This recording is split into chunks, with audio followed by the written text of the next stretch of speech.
Over the past 4 decades, Paul Natkin has had a front row seat to music history. He's attended more than 10,000 shows and concerts and photographed some of the biggest music stars in the world, including Bruce Springsteen, Prince, the Rolling Stones, and more. He's compiled many of those photos into a book, Natkin, The Moment of Truth, and he is with us now. Good morning. Thanks for being with us. Good morning. So I'm interested, what was your first big get? Like, everyone, as a photographer, everyone wants to photograph the Stones and Prince. What was your first big get? I was doing a job up in Evanston, and I got in my car to go home, and I heard that there was a concert happening right up the street. A woman I'd never even heard of named Bonnie Raitt. And I just figured I'd been able to kind of BS my way into almost anything I wanted to get into in those days. So I'm going to try to do this. So I made up a lie, and I walked up to the back door and said, I'm working for Rolling Stone magazine, which of course I wasn't. And before I could even say that, guy at the back door said, oh, just go in and do anything you want. You're with the press. Wow. Wouldn't happen today. Not today, not anymore. God. Yeah. So what are you trying to accomplish for people who don't know photography and they think, oh, you just shoot and you push the button? Like, what is it that you're trying to get? There's a thing called the moment of truth. Yeah.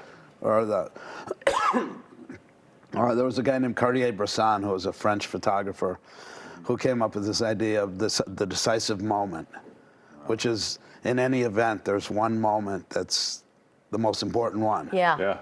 And you got to be able to catch that. Anything else is still going to be good, but not that good. Well, you were is this the cover of Newsweek that you shot? And talk about, we're going to start with Bruce Springsteen here. These are some of your covers that you did over the years. So Newsweek, I've been photographing Bruce Springsteen at the beginning of his Born in the USA tour. I did about 5 days on that tour. And about a year later, he graduated from being big to being really big. Yeah.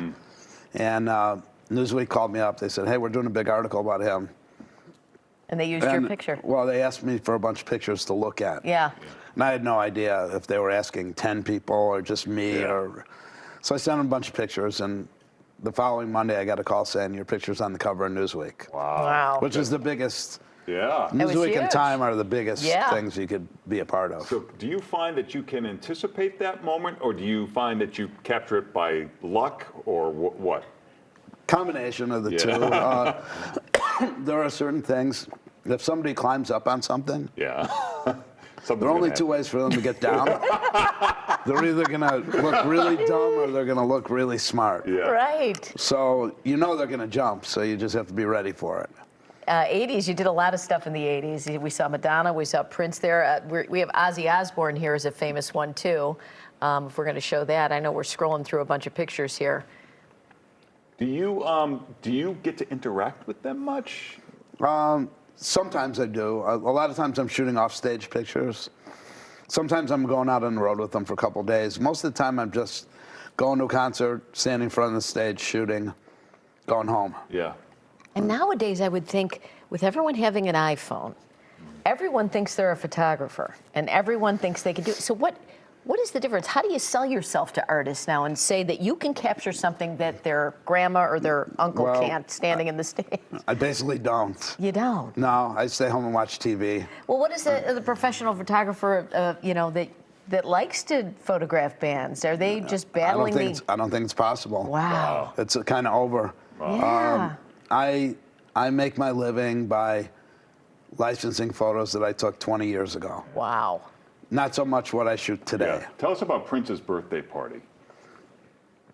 I knew a publicist in New York at Warner Brothers, and she called me up and said, hey, do you want to go and shoot Prince's birthday party?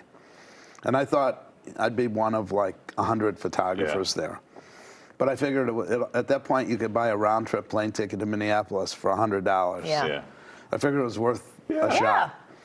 Got up there and found out I was the only photographer allowed in the building. Wow. And he played for 2 hours live in concert with his band from the movie. Unreal. It was a week that the movie, that Purple Rain came out. Oh, my gosh. And I was the only person in the world to have pictures of him from looking like he did in Purple Rain for 6 months Yeah. until he went out on tour. Yeah. What is your assessment of that world of the 80s versus today or any other generation? Was there something particular about it that you find? Well, there was not as much computer assistance. Yeah. People actually needed to know how to play their instruments. Yeah. They needed to know how to sing. Now they just fix it in the computer. Yeah. I like people that actually put on a show. Yeah. And people today just kind of walk their way through it and don't really care. And because there's, especially with people being able to do things and record on social media, a lot of them, they don't travel and they don't perform in front of crowds a lot. There are not as many concerts. Yeah. People don't put as much thought into concerts as they used to, and into the actual show busy part of it. Yeah.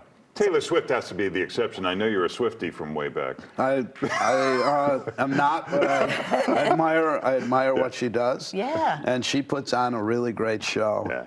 Because she believes in giving the fans what they're paying for. Yeah, and it's great. And the book is Natkin, The Moment of Truth. For more, you can check out natkin.net. Pleasure to meet you. Thanks, Paul. Thanks for Pleasure. coming in. Absolutely. Time